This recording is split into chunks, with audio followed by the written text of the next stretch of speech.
మనకింట్లో పొద్దున్నే లేస్తే ప్రశాంతత ఉండట్లేదండి. పిల్లలు చెప్తే వినరు, స్కూల్కి వెళ్ళే హడావుడి, ఏ పని సరిగా చేసుకోలేకపోతున్నాము.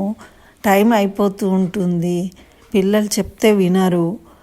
మన పెద్దవాళ్ళకేమో ప్రశాంతత లేక ఏ పని చేసుకోలేకపోతున్నాము. ఇవన్నిటికీ మనమేమో భగవంతుడిని పూజించుకునే సమయం కూడా ఉండట్లేదు. ఇలా చికాకులు ఉన్నప్పుడు మనం ఇంట్లో పొద్దున్నే లేవగానే చక్కగా ఫస్ట్ ఎంఎస్ సుబ్బలక్ష్మి గారు గానం చేసిన హనుమాన్ చాలీసాను, నామ రామాయణం అని 2 ఉంటాయండి.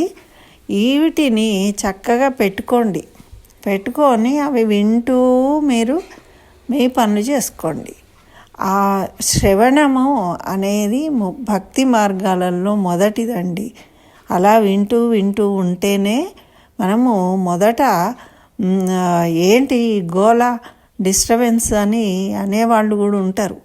కొంచెం నెమ్మదిగా స్లోగా పెట్టి అలవాటు చేయండి. అలవాటు చేసి దాన్ని రోజు అలా వినిపించడం వల్ల ఏమవుతుంది అంటే మనకు ఆ శబ్ద తరంగాలు మన మీద ప్రభావాన్ని చూపిస్తాయి.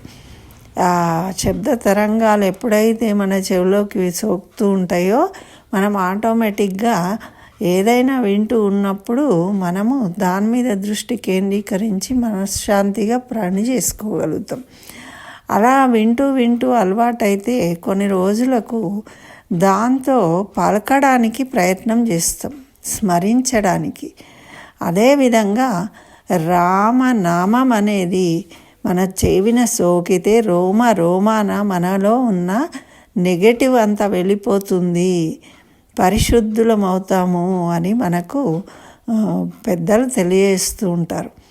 ఆ విధంగా మనలో ప్రశాంతత కలగడమే కాకుండా మనం చేసే పనులలో విజయాలను పొందే అవకాశం కలుగుతుంది. అదేవిధంగా మనకు భగవంతుని యందు భక్తి కేంద్రీకృతమయ్యే అవకాశం ఉంటుంది. కాబట్టి ఇంత మంచి అవకాశాన్ని తప్పకుండా అందరూ ప్రయత్నించండి. మీ పిల్లల్లో ఇప్పటి నుండే ఈ విధమైన ప్రశాంతత కలిగి వాళ్ళు చక్కగా ఉన్నత స్థాయికి ఎదగాలని కోరుకుందాం.